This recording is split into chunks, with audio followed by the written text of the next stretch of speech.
Monkey, what is going on with our audio? I have no clue, but it's Halloween, so trickery is bound to be afoot. Afoot. Is that how you do it? Afoot. I think that's how you do it. Afoot. Afoot. Afoot.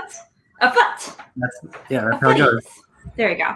Footies. Yes. Hello. I'm Alex Mack, part of the Cult Action crew, and you are here today to help us celebrate our Halloween episode of Schmoebates with our very recent Schmoebate winner, Mr. Navu. Alex, I have dominated the game as a competitor, so I want to try my hand as a co-host.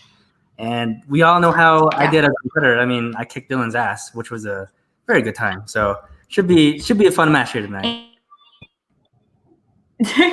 Yeah, it definitely wasn't too shabby for sure. You sweat winning all three arguments. So no big deal, right? No big deal. I actually won 2 of the 3 arguments, but we could say I swept. Was it 2 out of 3? Oh, yeah. Well, emotionally, you sweat, right? I agree. That's it. Well, we are going to bring on 2 competitors that are no stranger to Schmoebates. We have Adam Witt that has competed in the past. Up against his former teammate, Paul Preston, and what a fantastic debate it was. But he's going up against Warfather that was just on just a few weeks ago as a former co-host like yourself, and I was like, it's Warfather. I have to bring him back for something special, something perfect, something ridiculous. It has to be for Halloween, Oh, absolutely. Adam Witt competed in one of the most classic Schmoebates battles of all time. It's one of my favorites. And I mean, Warfather, what more can you say? If you watch that episode, we all need more Warfather in our lives. It's actually War Daddy, so we should need to call him as my apologies. War Daddy, 100% War Daddy. Yes, you should be. Sorry. Well, we are going to bring him on over. So let's go ahead and get started with our first competitor. It is Mr. Adam Witt. What's up, Adam? Oh, look at that setup. Hello from the wasteland that is and used to be America. I have seen the world has ended. I am dressed accordingly. I am here for the post-apocalypse. I say post-apocalypse now. The world is ending. Dress accordingly. That's where I'm at right now. It's all over. It's over, Johnny. And at least I've admitted it. Adam, I have to say, I love the pauldron you got there. It's the year of the pauldron for me. Pauldrons and half capes. It's been a style I've wanted to adopt for a long time. I like a good pauldron. When you see a movie and a Gladiator wears a pauldron, Mad Max wears a pauldron, Stormtroopers wear pauldrons. I'm going full pauldron, and then the world had the lovely opportunity to end for me as well. So I'm ready to siphon some gas. I'm ready to take off in the wasteland, finding toilet paper, taking toilet paper from the toilet paper warlords and giving it to the people. Now that's how you know you made it in a post-apocalyptic world. If you have the toilet paper, it sets you apart, really above and beyond in that world for sure. Now you are going to be debating against War Daddy. Are you intimidated? Are you you're going against War Daddy? I mean, come on. Am I intimidated by War Daddy? I don't think so. War Daddy Warbucks? Is that what we're talking about here? Is he bald now? What's his new theme?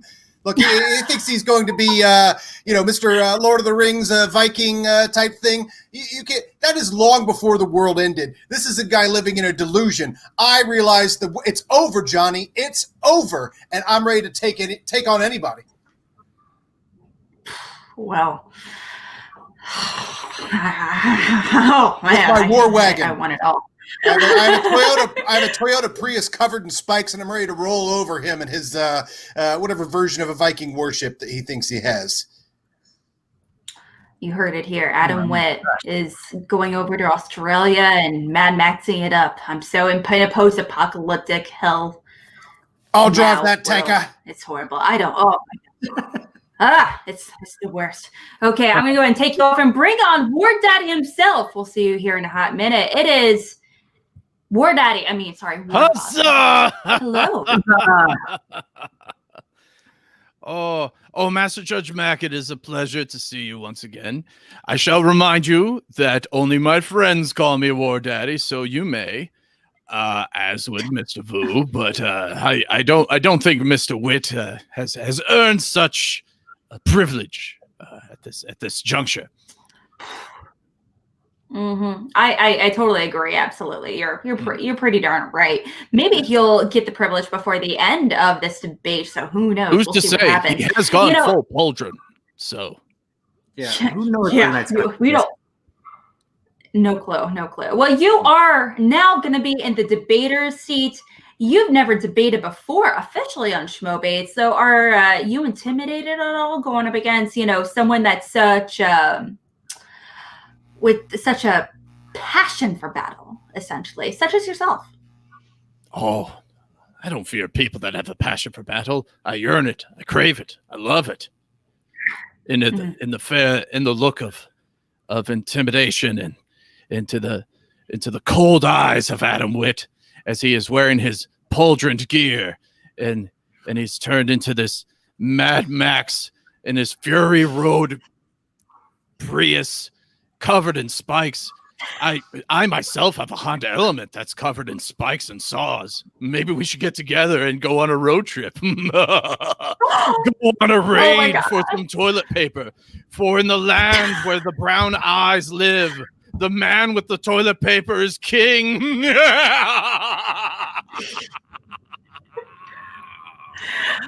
Oh, yes. But I am ready to compete with him in the most trivial of debates of all time, the Schmoebates. Huzzah. You have just solidified the road trip movie that I need to see between you and Adam Witt. Like that. Now this needs to happen. Let's get a Patreon or GoFundMe page in this movie. Let's get it going. I apologize. And detective. We're detectives too, apparently. Detective, warrior, warrior road buddy trip. Comedy. Let's make that happen, guys. Everything. Buddy comedy. Oh, yes. It's gonna be the best thing ever. Oh, sorry. One second. Sorry, I apologize. It's okay. It's fine. Master Judge Mac is apparently talking about yogurt, I believe, is what she said. She does have those conversations about yogurt a lot of the time. So does she now? I'm so sorry. It's perfectly fine. Anyway, what flavor yogurt are you talking about? He asked me if he asked me if I want some wine, and I said yes. The answer's always yes, isn't it? Yes, yogurt and wine. I would love some wine. But he said maybe not because I don't have anywhere to set it, and I'm probably likely to spell it though. You don't? Yes, I'm talking about you. Let's talk about McMahon. Yes, I'm so sorry. There's nothing to apologize. Okay, I cannot. How dare you? I have nothing to apologize. I cannot with a loved one. I can't multitask at all. Okay, guys, I'm going to go ahead and bring up our other competitor. It is War Daddy versus Adam Witt for our special Halloween episode. So, it's here. Oh, hello, Warfather. Hello, Adam Witt. Is that the Deboner 9000 knife? Oh, absolutely. I'm ready to take the bones out of my enemies while they're still alive. Also, it tells you which way is north. With a compass, too. Compass in mine the only stock. I apologize. Mine only has a laser sight. It's wonderful, isn't it? Well, that is one hell of a warhammer you have there. One with the laser sight. That must be the newest model. Oh, it truly is. You have to stay up to date. You know how there's planned obsolescence in all these type of weapons, Ugh.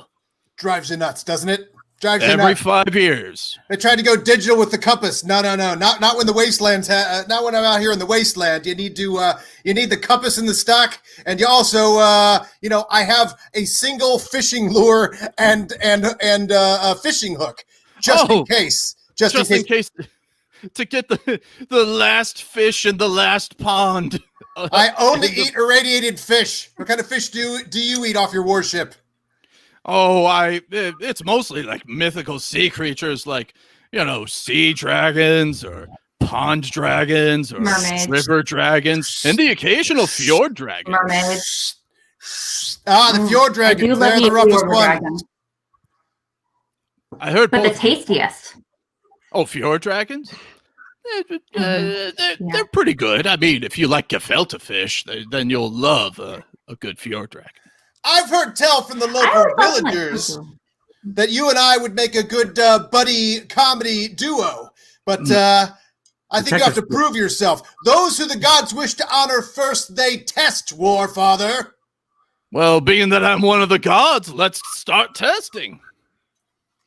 We'll see who can do the best in this battle of wits, and then and only then will I allow you to join my war party as we walk the wasteland and free the toilet paper of the people. I thoroughly will welcome you, should you prove yourself victorious, to become known as the Wittfather to my Warfather. Hashtag Wittfather to the Warfather, guys. Get it going. Let's make a trend. Let's make a trend, guys. Let's make it happen because I need this am razor movie sharp, to happen. whereas you are as dull as a hammer. Ooh. Well,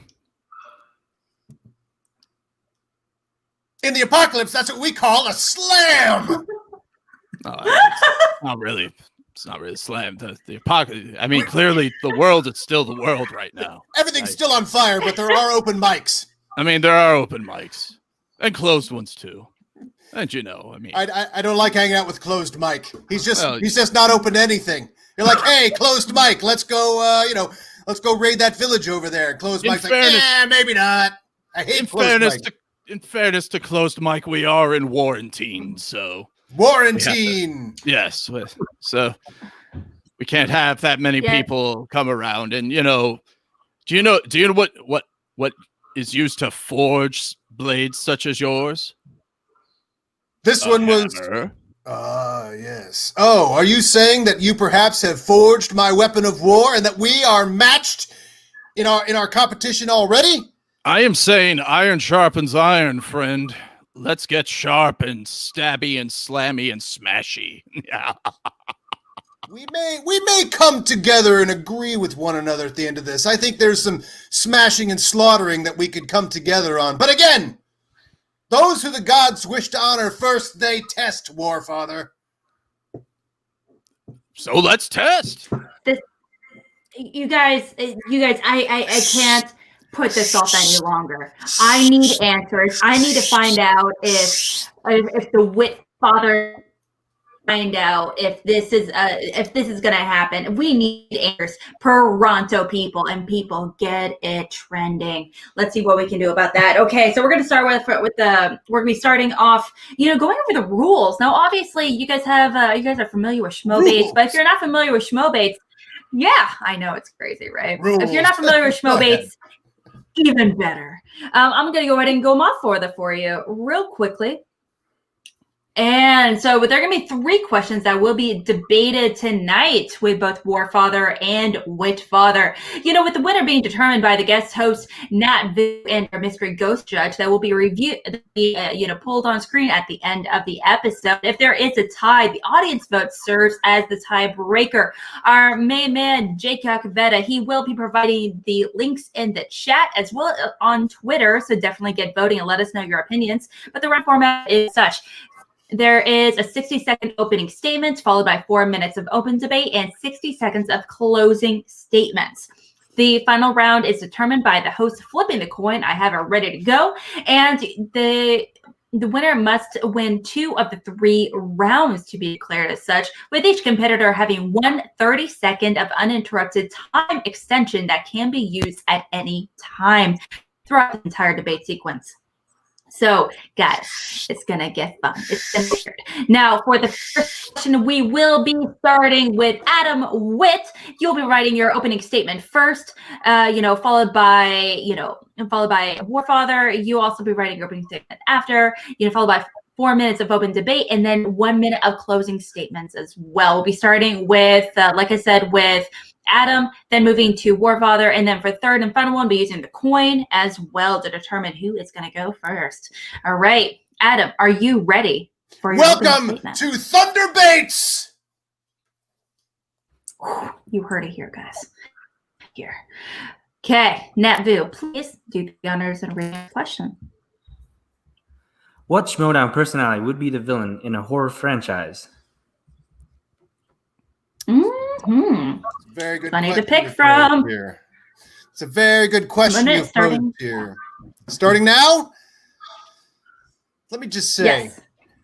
that a great villain in one of these franchises, you don't want your lumbering guy to, you don't want your, I could pick a tall guy. I could pick Dan Murrell. I could, he seems like he lumbers forward. He's a tall guy. He seems impossible to beat, like a Jason Voorhees. But I'll tell you what, I'll tell you who's sneaky.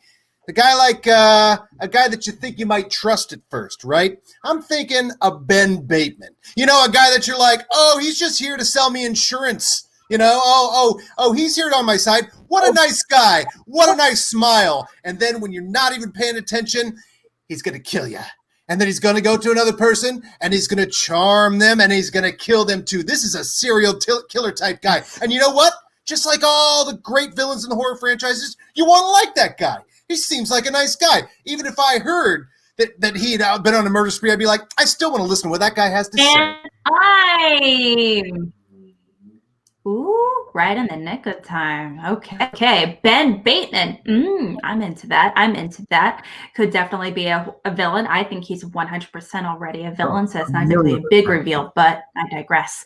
All right, Warfather, you also have 1 minute on the clock. Are you ready? It doesn't matter. Let's go. Nothing matters. Let's do it. 1 minute starting now. Friends, I look deep into the Schmoedown-verse. Looked from competitor to competitor deep down to find out who, amongst all of our peers, which competitor would be the most horrific, most terrifying, most disgusting villain of any horror franchise. And it's only one person that comes to mind, and it is Brendan the Kid Meyer. I mean, take a look at him. Look at his smile. Look deep into his friendly and nice eyes. Look into his giddyish, coyish laugh, his coquettish smile. Oh, just look in fear and tremble in terror as this small, little wee boy man looks and is nice and then curls you like that small red-headed doll from those movies I watched. That's time. That wraps it up with a nice little bow. Oh, man. Okay, we have the kid up against Ben Bateman. Now, Nat, these are two very different approaches to picking a potential villain in a franchise. Without going into it too crazy, what do you think of the picks? Yeah, these are two very different approaches. I feel like it may pay off for Adam Witt for choosing Bateman because he's playing to the right audience. We all agree that Ben Bateman is a super villain. Like he's so. But I will say that the Warfather had a very good use of the word coquettish, which is I'm very impressed by. I'm interested to see how he argues for Brendan Meyer because I see him as a very nice guy, but that could be all deceit. So I'm very interested to see where he takes his argument. Well, let's be honest. Every great heel, every great villain starts off at some point as a good guy. Just putting that out there. Am I making a Darth Vader reference? Maybe not. I don't know. Cute it first, but don't cuddle him. Okay, so let's see who it is. We have 4 minutes of open debate starting now. Oh, rules. 4 minutes of open debate. Because. You and I don't follow any rules. Let's do this like warriors. I'll tell you what. Fine. Nobody's scared about Chucky. He's a Nobody's doll. Scared He's of a little guy. No. There's fantasy villains out there, but you know what's really scary? The guy that could be next door. And all that nonsense. Oh, Ben Bateman. Look at this nice guy. Brendan he brings Meyer, your mail. Some of your mail ended up in my box. He sneaks up on you with his little friendly handshakes. Did you know he has access to an actual beast? Who killed our neighbor next door? Well, it couldn't be Ben Bateman. He's such a handsome nonsense. guy. And it's just insane and nice. And I'm sorry that I thought we were just going to talk over each other for Chucky? 4 minutes. So I'm sorry.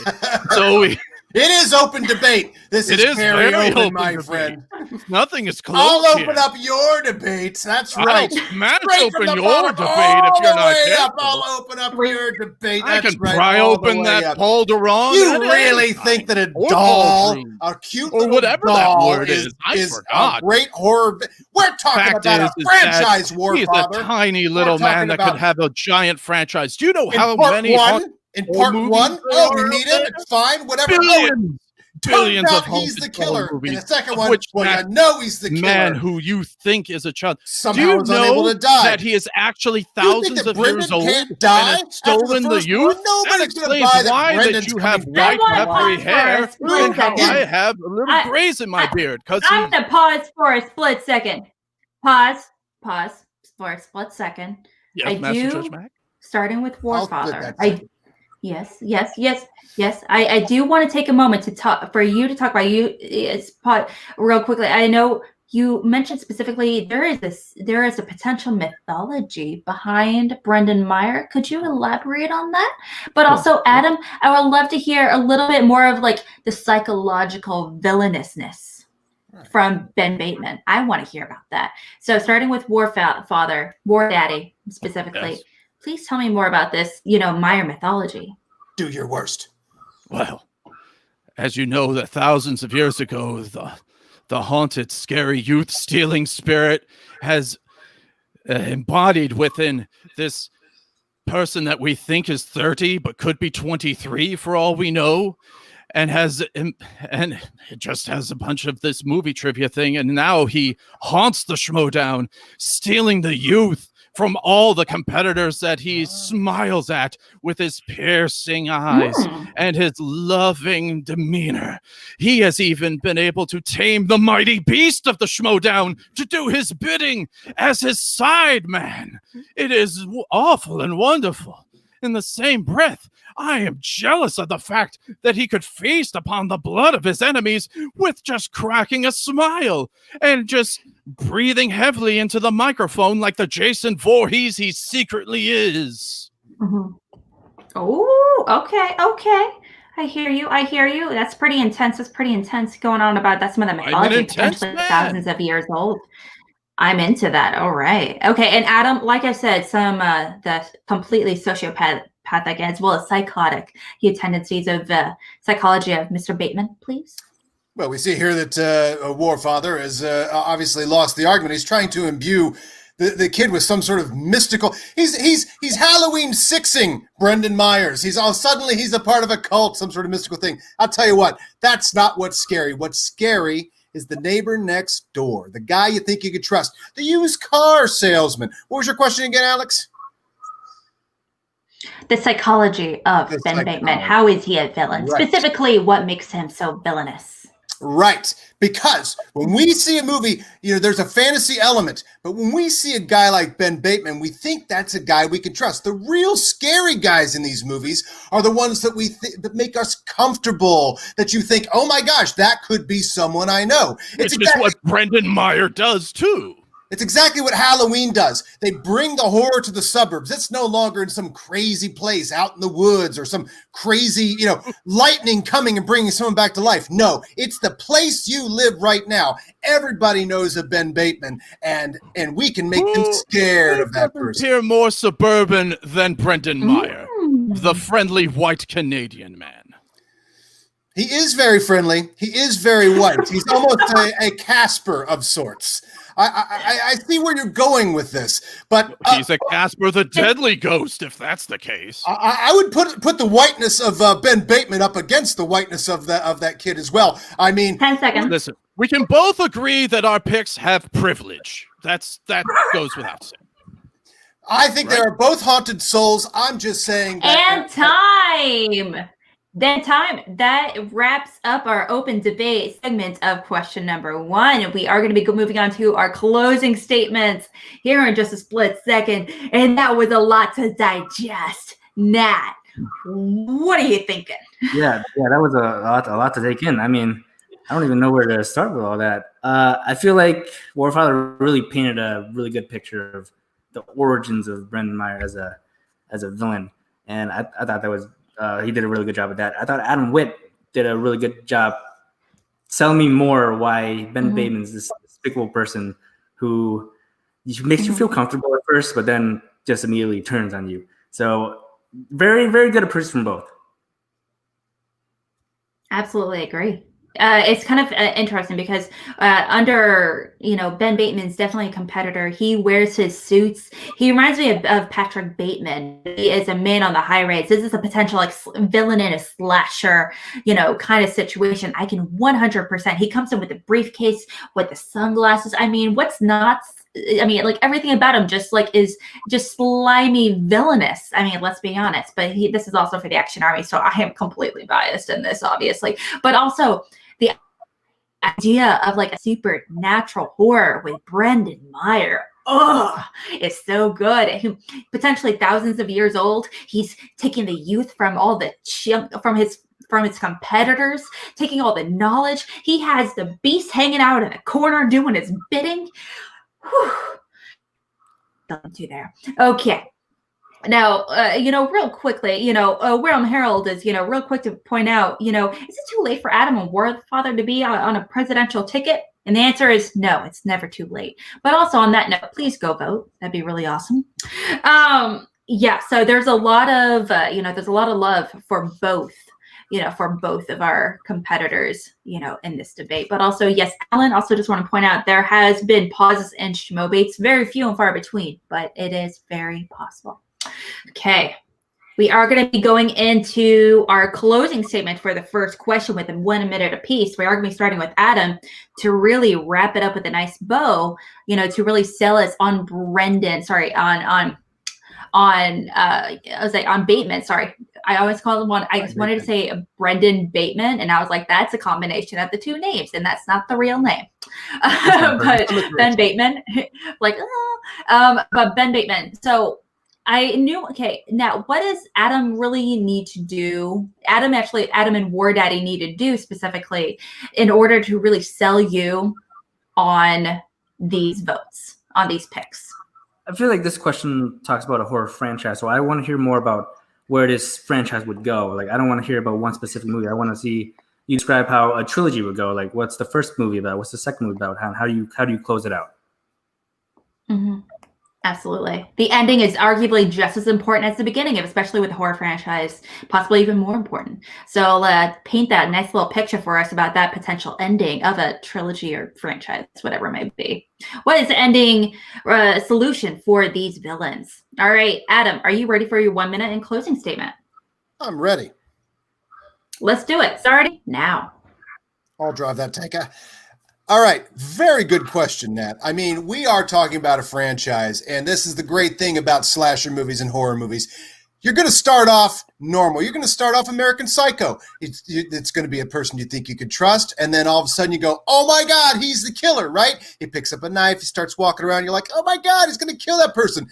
But by Act 3, he's gone on a whole killing spree. And then, of course, the cop, his villain, comes in, shoots him. We think that's the end. But then suddenly, in the next movie, let's go something more like an Omen 3, right? You got your Sam Neill, right? Now maybe he's in some sort of elected office, something like that. Very relevant to these times, a serial killer in the White House. All right, so then you've got him there, and now more people have starting to figure out that, oh my God, this guy's a killer, this guy's a murderer. And then 10 seconds. The army comes in, takes him out. Third one, then he gets his mask finally. Then he's got his mask, and then the fourth one, you send him to space. Boom. Oh my gosh, he's going to space, guys. Ben Bateman is going to space. Tom Cruise style. Space Force, and he's killing people on the International Space Station. Sorry, I had to take an extra 10 seconds to kick your ass, War Daddy. You can give it. My ass is fine. It's rather supple. I'll take your word for it. You guys heard it here, War Daddy. About my bottom, and I don't care for it. War Daddy, in his own words, is quite supple. Okay, guys. Okay. You said it yourself. We're going over to Yes, and I feel like this is going to be so clippable. We are going to be starting with ending with War Daddy for this question to really sell us on, Brendan Meyer. And like Nat said, really kind of on this potential ending. You got 1 minute starting now. First of all, what you described wasn't a horror franchise. It was an action douchebag franchise. Oh, really? Which, yes, it really. Shut up. The thing is that with Brendan Meyer, you can start with the origins. You start with just him being innocent and smiley and enjoying the youth. I see the saga of Brendan Meyer much like the saga of Dracula and Dracul, and specifically Castlevania, in which generation after generation pauses his momentum, but ultimately cannot stop it until at the very end, he accomplishes his goal of being the last being on Earth. But when you're the last being on Earth, you're just alone. And you grow old anyway. He has run out of his fuel source. So how's that for a post-apocalyptic ending, you pauldron-wearing son of a Bateman? How dare you? Why don't you make your point on the way to insulting me? Terribly done. Terribly done. You insulted I don't me mean post. to throw some rules You into insulted me our post debate our about my ass. dalliance here, but that was not a good job. Sure, you could try and threaten me, and that won't work either. My ass is fine and beautiful and unbruised, thank you. I'll take your word for it. Good.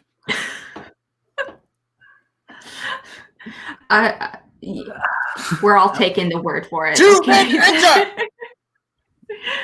And two men stay home. Two men zoom! Two men enter! Two men zoom!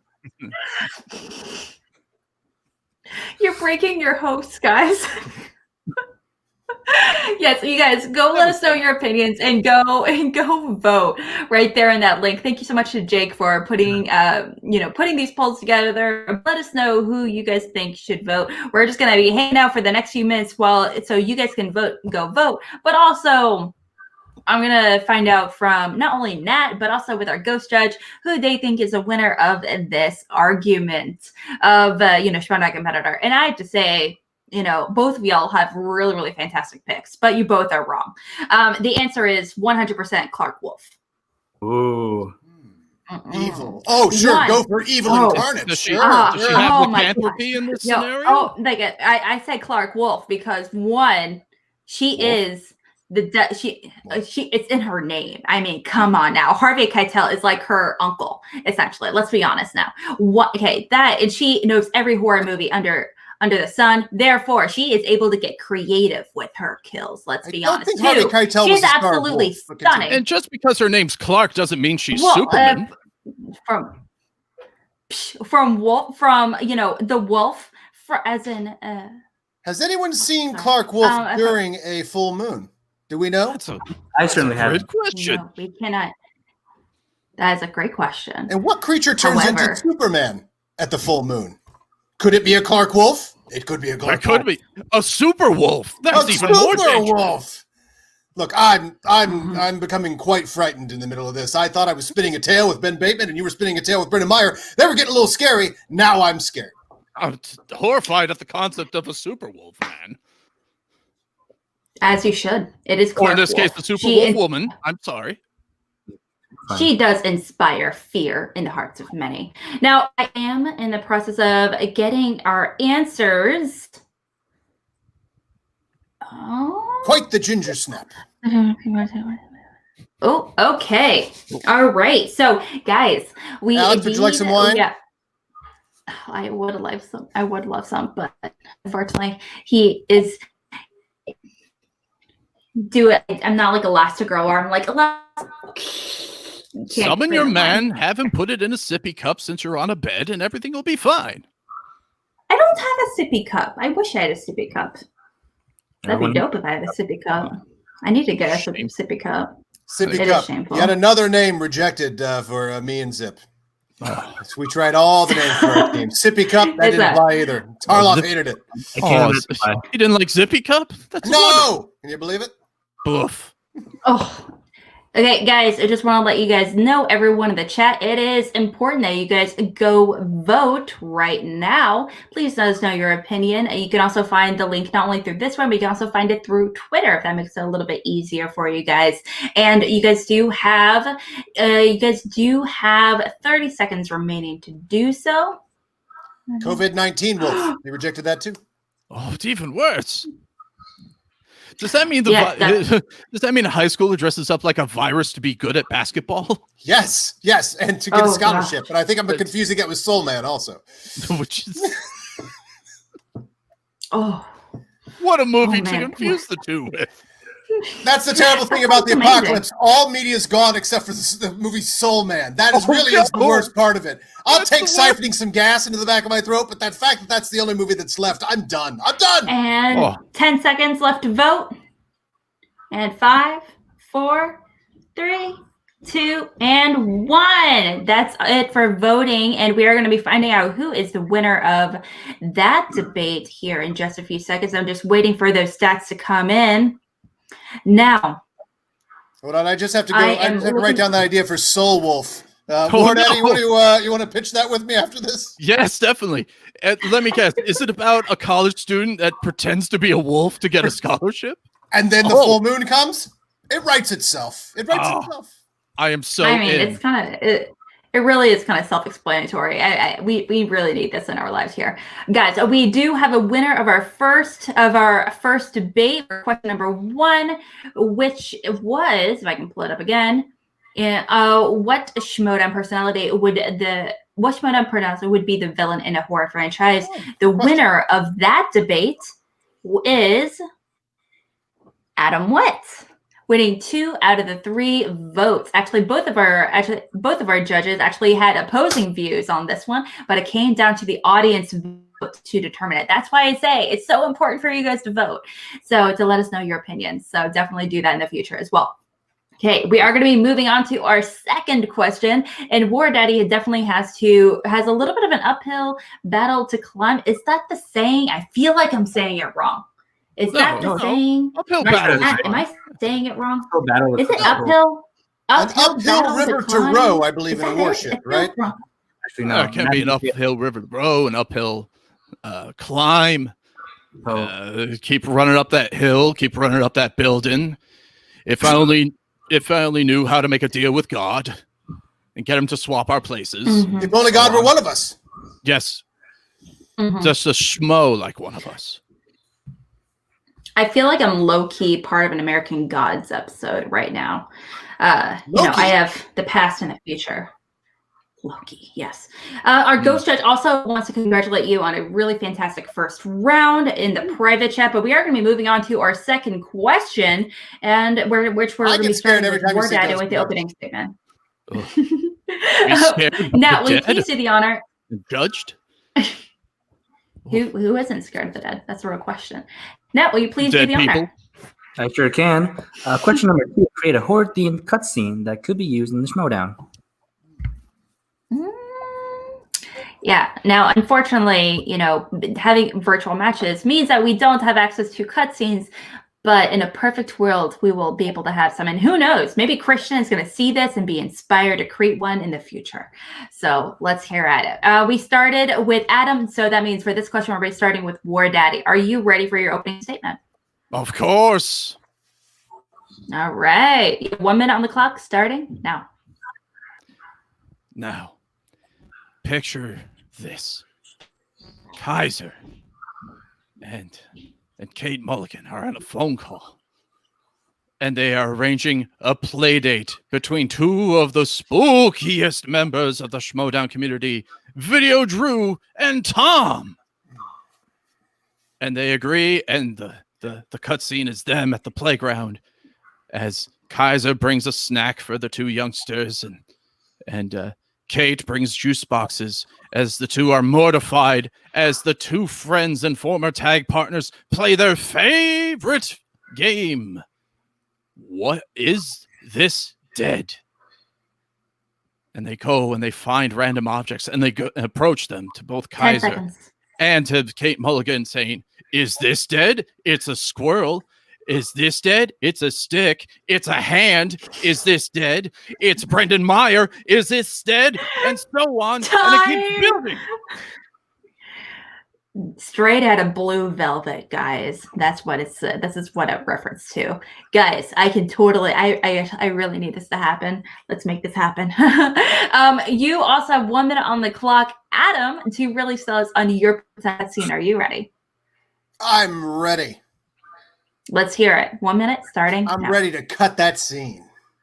All right, picture, if you will, Christian Harloff returns to the Schmoedown studios to open that sucker up. But before he can go in, he's met by Lon Harris, who screams at him, "Don't go in! It's got a death curse!" But he still goes inside, and as he goes to turn on the electricity, he's shoved into the electrical box, just like in Friday the 13th Part 3, and electrocuted. And then 2 contestants come into the studio thinking that they're about to be asked questions by Christian Harloff. But what do they find? A wheel of torture that makes them engage in various Saw-like challenges. Does this wheel of torture, is all the categories movie release dates? And mixed bag and quotes. It's nothing but that. Yes. Oh my God. Yes. And the screams And can be heard historical for epic. miles. The screams can be heard for miles as they spin those over and over and over. No! Oh, dates. Who said it? No! G mixed bag. Well, War Daddy would like that, but Mixed bag. Oh, God. No! Oh, guys. That's how you goodness. cut a scene. That is indeed how you cut a scene. Nat, what are you thinking of these ideas so far? I feel like I definitely need to hear more. I'm definitely intrigued at first. I mean, why Lon Harris for one question, and War Daddy? How does Video Drew and Tom interact? I mean, they haven't seen each other in a while, and I feel like Video Drew might be a little confused at that. Where does new Tom fit in all this? Ooh, new Tom. That's a great question. I'd be curious to hear answered. Also, our ghost judge has asked in the private chat, all right, he loves the setups, but they also want to know, what is the ultimate end game payoff for each of these potential storylines? Who is behind between these Saw, trivia, horrible like torture devices, and also with War Daddy. What is? Are they trying to bring them back together? Is Kaiser and Kate trying to do like a fusion of the facts? I kind of want to know. I gotta hear more about it. Okay, you guys got 4 minutes to do some open debating, starting now. Oh yeah? Yeah. Well. I mean, come on. Come on. That's ridiculous. It is. You're silly. That's just, come on. Get out of here. Yeah. I don't think so. Oh, you. How dare you? Oh, how dare you? Let me tell you what. Tell me. Spinning the wheel is a crucial part of the Schmoedown. Yes, there are many categories that people don't like, but these would be tinged with horror and fear. What better horror than fear than a bunch of dead things for Tom to poke at and Video Drew to question? That just sounds like a list of things. It just points at it. Oh, what is a wheel than a circular list, good sir? Spin the deal.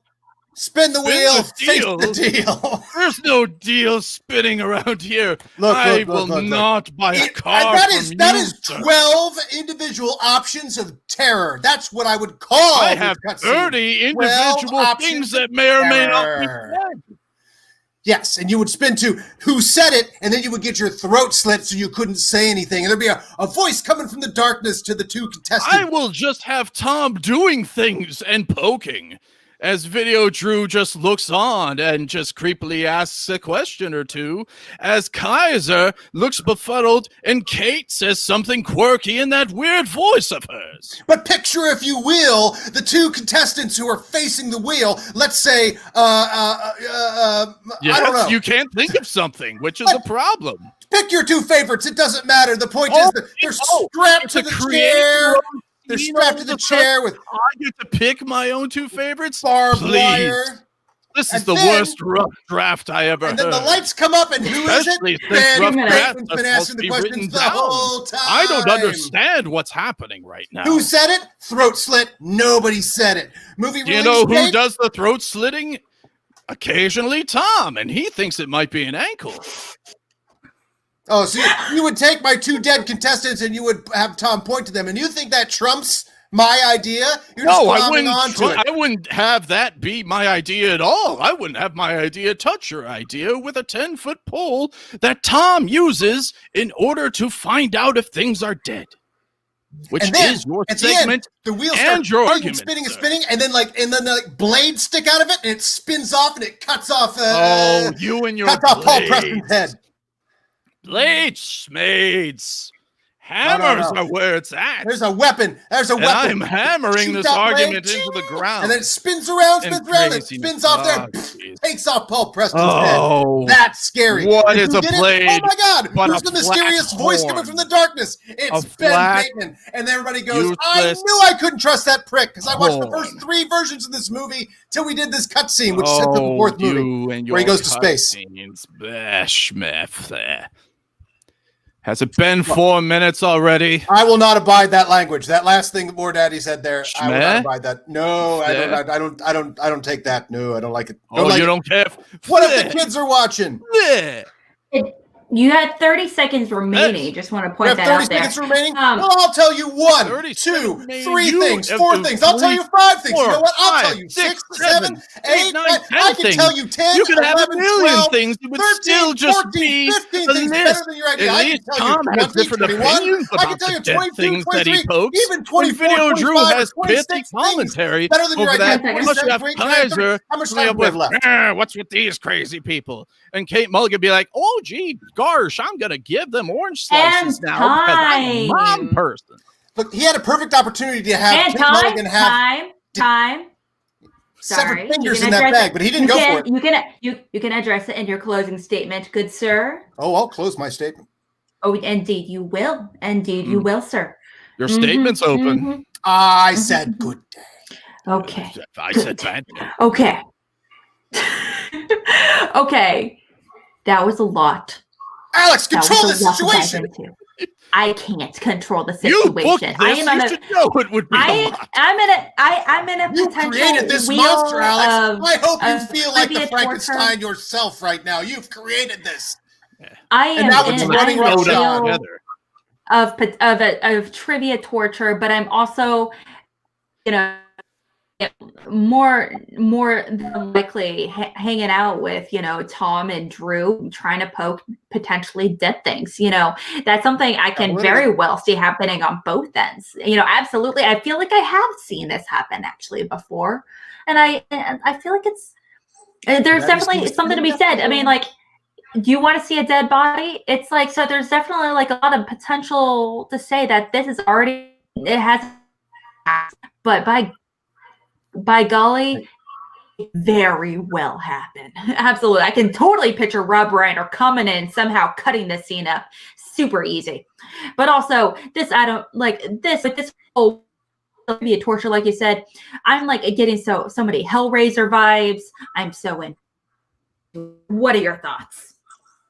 I knew you would kind of pull it over to me. I don't know what do you want me to tell you, Alex? Like, I don't know what that was, but I really enjoy it. It was great. Keep doing what you're doing, I guess. Well put. Well, that's very fair. That's very fair. Insightful okay, so input, now is there anything to in particular? What is there anything in particular that is there? Actually, scratch that. You know what? I'm going to do. Okay. I want to know, outside of the characters you kind of mentioned, I want to know more about Christian going into this potential wheel of torture? And also, who is the person that is creating this wheel? Who is the person? Who is the Leviathan of this trivia torture device? Leviathan. Ooh, See, well, I like it.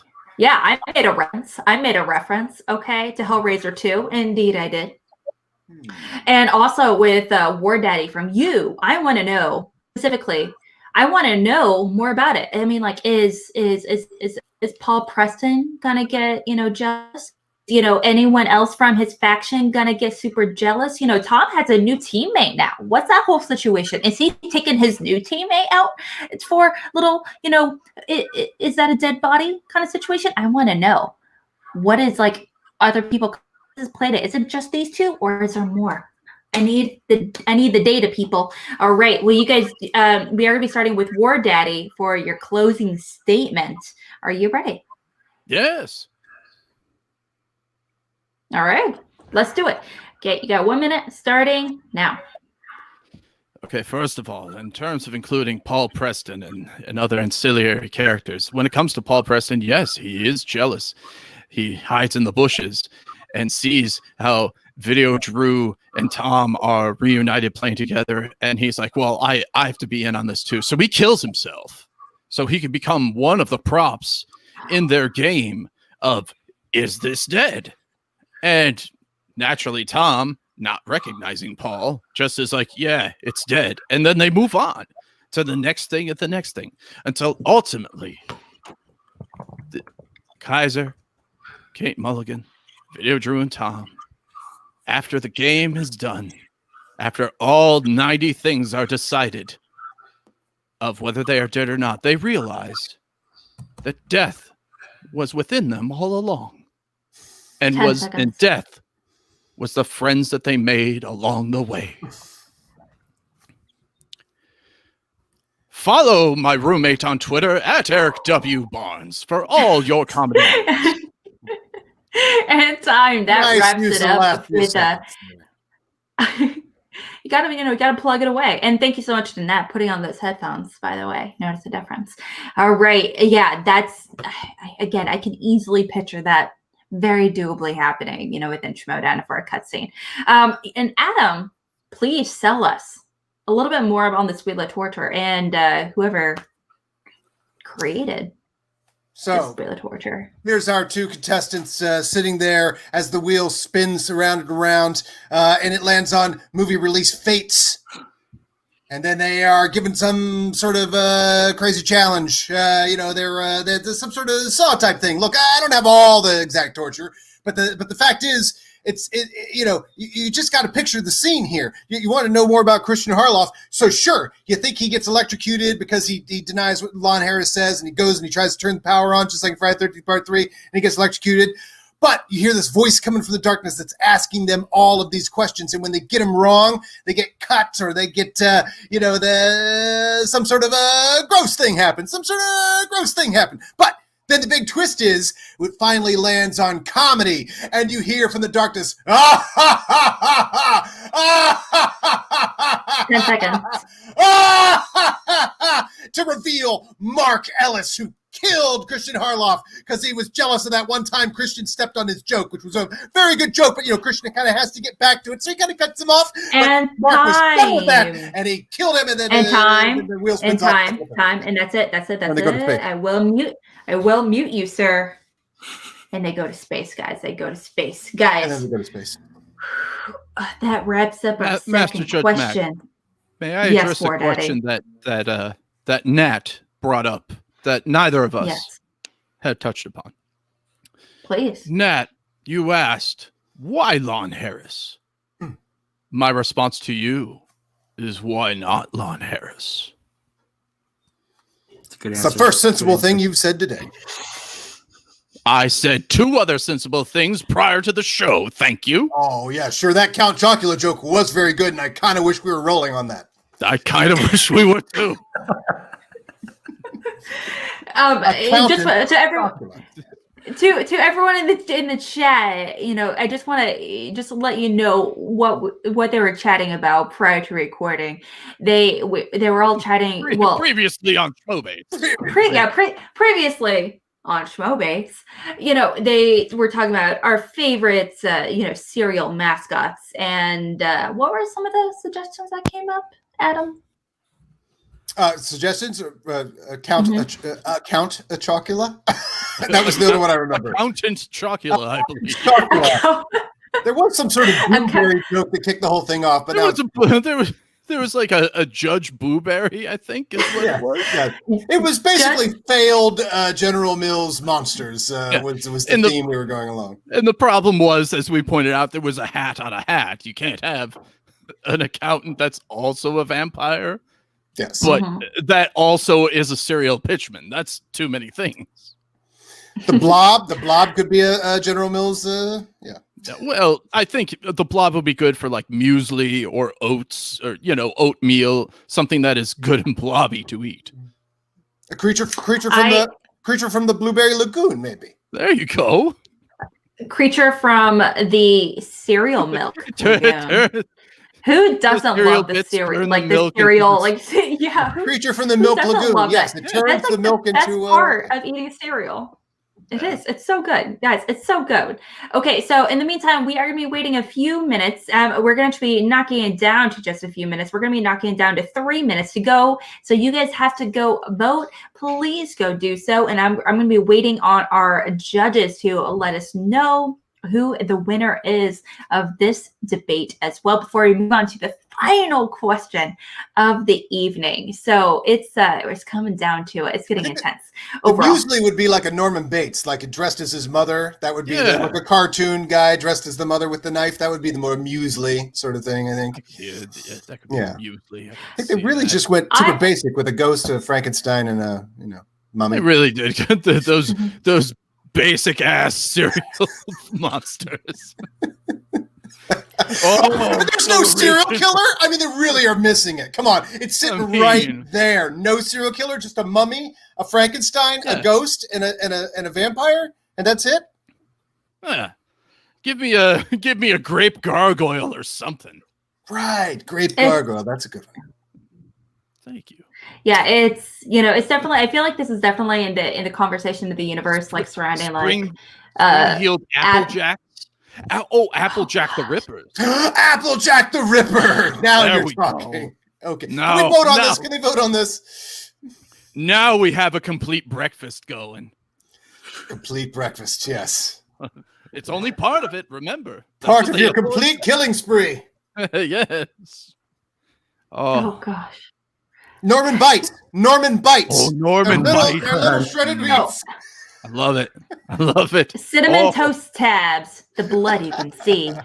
Ooh. There we go. Oh, yeah. I like it. Yeah, sorry. I definitely got a little darker than you guys did. Zomberries. Zomberries. Really need to expand it. Certainly in Halloween. All brains. Oops, all brains. All brains. Oh, we are going to be okay. We only have 1 minute left. Just want to let you guys know, but please go and vote. Let us know your opinions and who you think is the winner of this debate specifically. We got to know your opinions here. And also, I just kind of want to point out a little bit. I just want to highlight, some things from our ghost judge as well.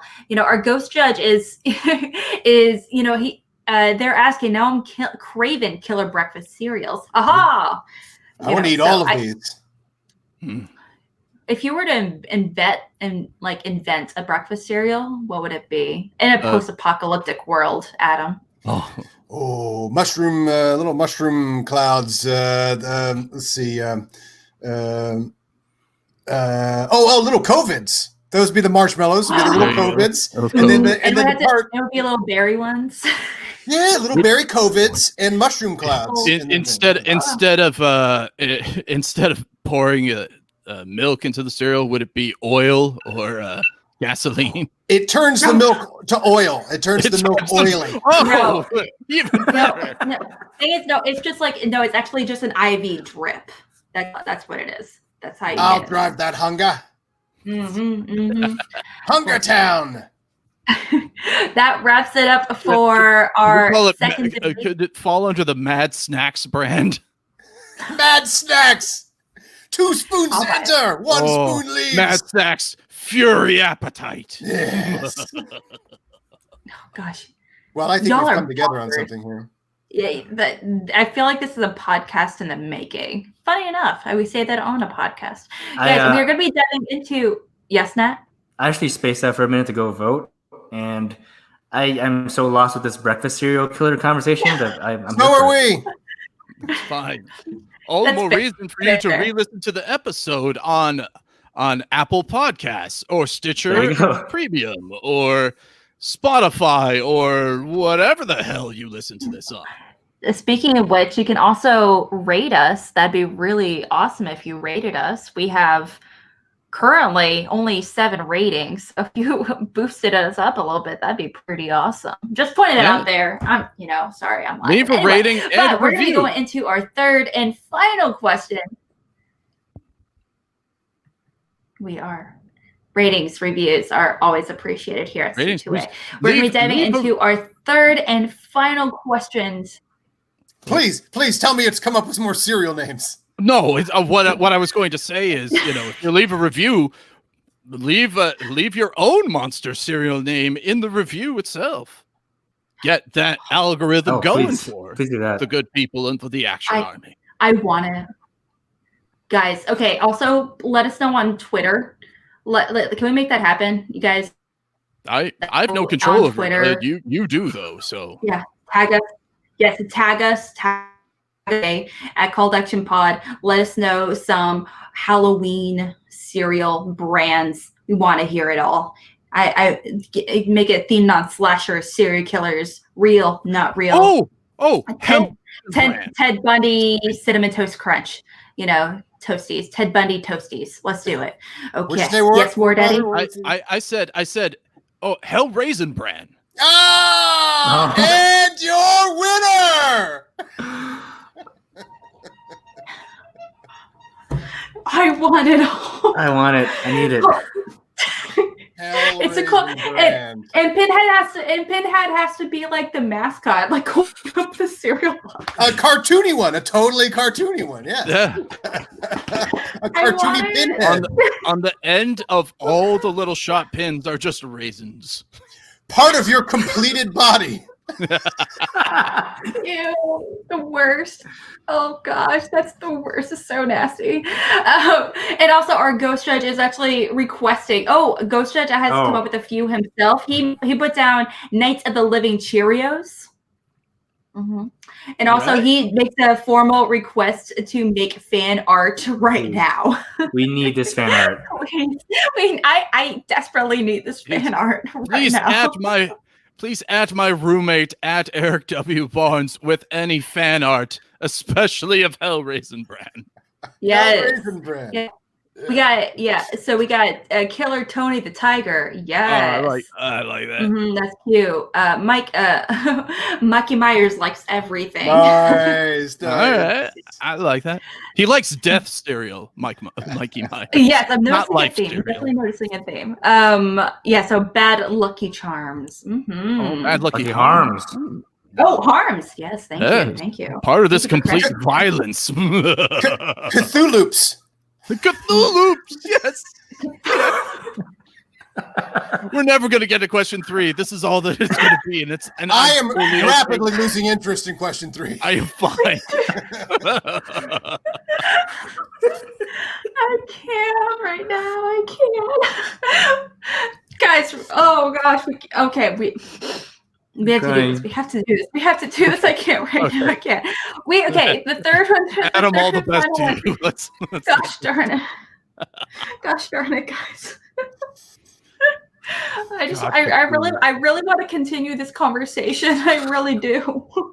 But we have to go to our third and final question today. And which is, Nat, could you please do the honor of reading it? Your final question, gentlemen. Why would you host the best Halloween party? Mm-hmm. You have to And I'm asking you guys, Adam, why would you host the best Halloween party? And War Daddy, why would you host the best Halloween party? And also, we're going to find out who is going to be going first through this little wonderful little coin. It has a little bit of the Action Army Civil War coin featuring, Team Traitor and our Lord and Savior Andrew Guy. Look at that shiny, beautiful coin. What does it take to make a coin like that? You can't get that out of a cereal box of Hellraiser. No, not even a War Daddy made them. That's how. Very nice. That's how he made them. Right. That's why they're so beautiful. Forged in the fire of the War I Daddy. have a coin forge. My room is airport. It takes up a lot of space. And we did determine that War Daddy did choose a team, our Lord and Savior Andrew Guy. Adam Witt obviously chose team Sociopath, team Psycho, which is Ben Bateman. So let's find out. Gotta know him before he tries to murder me. It is. That's a hefty coin. Did you? It is. No, it just slipped a little bit. It is Ben Bateman. Therefore, Adam, it is in your favor. Would you like to go first or defer? I'll go first, but I have a question. Is this a virtual Halloween party, or let's say that the world had not ended and I could take off my pauldron because the world was no longer a fiery landscape of crazy bullshit? Is this a virtual Halloween party, or is this a real Halloween party? I need a light in my life, so I'm going to say it's a real Halloween party. All right. Real Halloween party. And in person. A real Halloween party.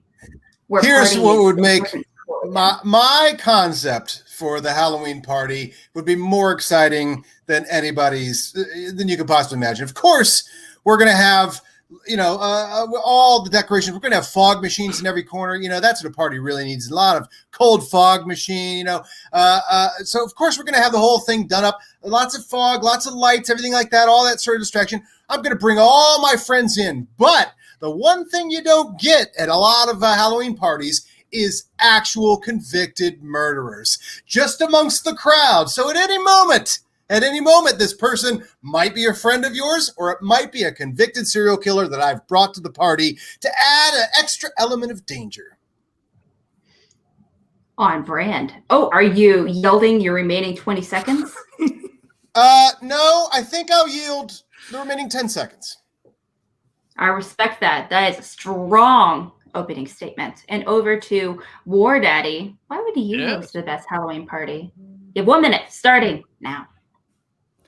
Well, first I would send out all the invitations to come in on a Thursday mid-afternoon, and I would wake up early on the day of Halloween and start prepping the turkey that had been defrosted, and put it in the oven at the proper amount of time as I continue to make side dishes along with all of my other family members to prepare for the great feast coming that evening. As people start bringing in their candy corn casseroles and monster mashed potatoes and let's say the green alien beans of some sort, and that weird Jello thing with the marshmallow. 10 seconds. And we go over together to celebrate our great meal as we give thanks, as we give candy, the true spirit of Halloween. And time. Ooh, sounds like we're having a little bit of a dinner and a party, Texas Chainsaw Massacre style. Let's see it. Ooh, And over to Adam. It sounds like there's a little bit of costume, there's a little bit of a danger, and it sounds like a potential clue situation with who is the murderer, who done it, or who done it, who is it? Let's find out. Is it a murder mystery party? Maybe. But also, I love me a potluck. Nat, what do you think so far? What's your favorite part of either of these parties? I feel like Warfather's party is very on brand with the theme of Halloween. It certainly would be a party I would like to attend. I can't really say I will send you an invitation, Nat, of course. I really appreciate that. Please bring a side to share, though. I will work on that. I can't say the same about Adam's party. I'm not the type of person who would want to party with convicted murderers, but some people are into that, so I'm not here to judge. And it does bring an extra element of danger, which I appreciate. So those kind are of spooky. Yeah, everybody acts like they were scared at Halloween, but how many people really go for it? And lots of sharp objects around too. And then you start, some of these people here are actually convicted serial killers. You enjoying the croissants? Yeah. Well, I also want to point out that, let's face it, I mean, like thousands upon thousands of people every single year pay to experience, haunted houses and get scared professionally. So it doesn't seem that too far out of left field, let's be honest. But it is very terrifying to potentially be next to someone who is a convicted murderer. Let's find out who it is. Okay. Now, something our ghost judge does want to know is specifically, they want to know about the music scene going on at these parties. Like, is there a DJ? Is there not a DJ? Like, are there live performers? Like, we gotta know what's, but also Adam, our ghost judge does want to know, are the convicted killers all on the loose, or are they on like display? Oh, no.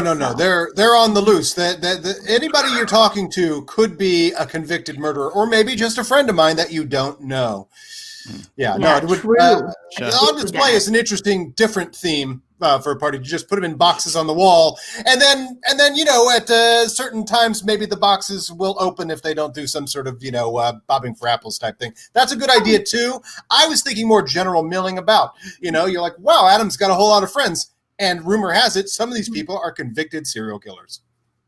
Oh, man. Oh. Let's hear it. You guys do have... Spooky, right? Spooky, eh, kids? I'm going to knock it down a little bit. I'm going to give you guys 3 minutes to get debating, just because I like putting a wee bit of extra pressure on you. You have 3 minutes starting now. Well, first of all, Adam, I don't think that your party embodies the true spirit of Halloween. You're not having kids draw turkeys on pumpkins. We're not watching Mutant League football on the TV. I would wonder what you're hiding the entire time. This sounds way too nice for a Halloween party. Well, you're going to thaw a turkey? That's your whole idea? Halloween is about giving thanks, sir. Giving thanks.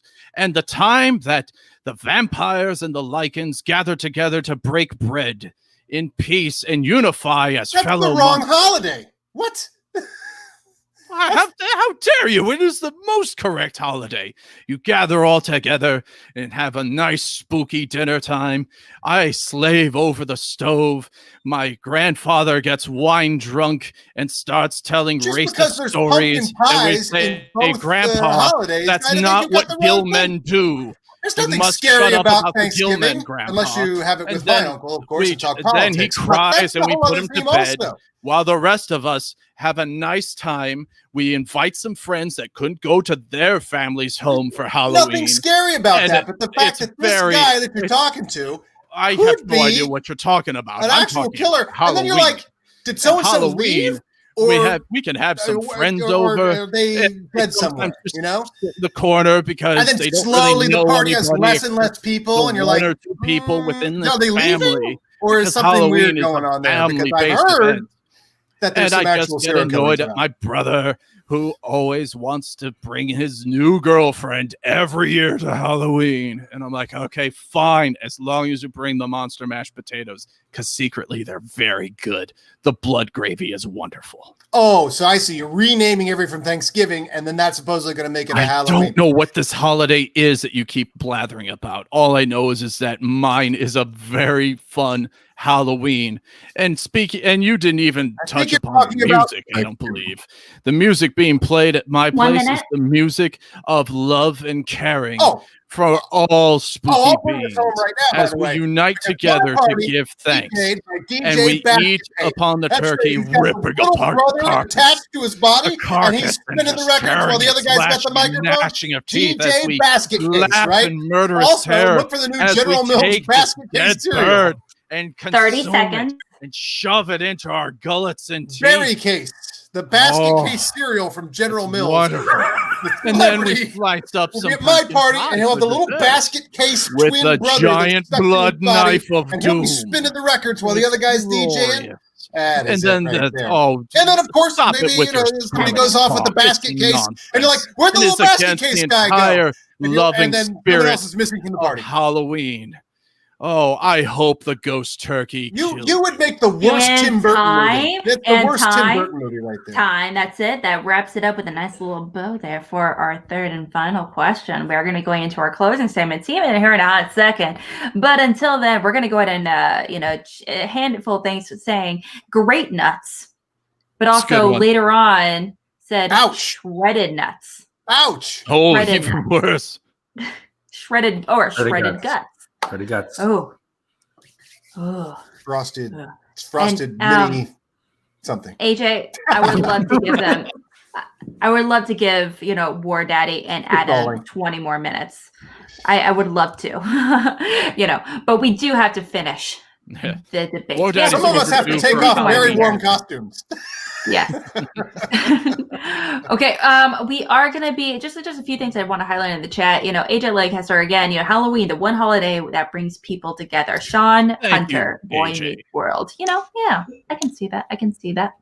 A little emphasis on the Vikings clearly celebrate something a little bit differently. Well, no, I'm not a Viking. I'm the Warfather. Why do people keep bringing up Viking things about me? Mm-hmm. I also do want to highlight that you both do have 30-second time extensions for your closing statements that you can or cannot use at your pleasure, but you don't have to. Crap! Well, if I've got 30 seconds, I can think of one thing I might say, maybe two. I can think of three. I can think of 5, 6. Is he using it now? Is that what's happening? We haven't. Look, I'm not going to sit here and take up all 30 of these seconds with some great huge point. I'm going to sit here with these last 30 seconds, and I'm not just going to eat this time up, right? I'm going to make a point here, Warfather. In these last 30 seconds, how much time do we have left, Alex? I haven't started yet. Yeah, she hasn't started. Well, the bit did. We have to wait until she tells us that the statements have to start closing. So 30 seconds to try and come up with more cereal names, right? Okay, so what's a good basket case one, right? Basket case, that's a good but it's spelled like Crispix. Ah, gotcha. Oh, yeah, I can see that. Mm-hmm. Yeah. There's probably better ones, but that was off the top of the dome. Hey, look, we're doing what we can. Scanners, okay, go. Rice casket treats? No. No, that was rough. Anyway, but going to a third and final. Rice creepy treats. Yeah. Snap, crackle, and kill. That's a good one. Oh, snap, crackle.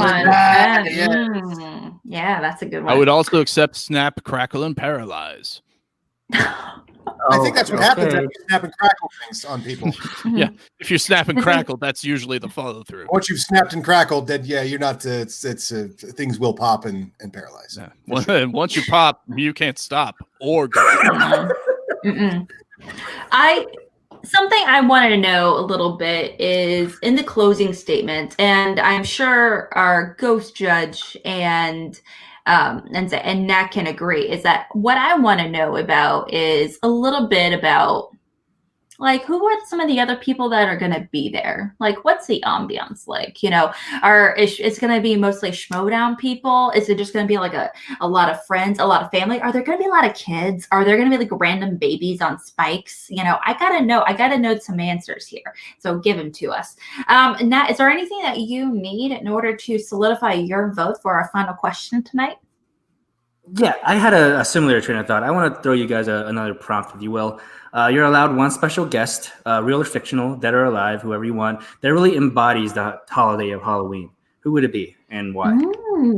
Oh, there's a lot to choose from, but I also know the correct answer.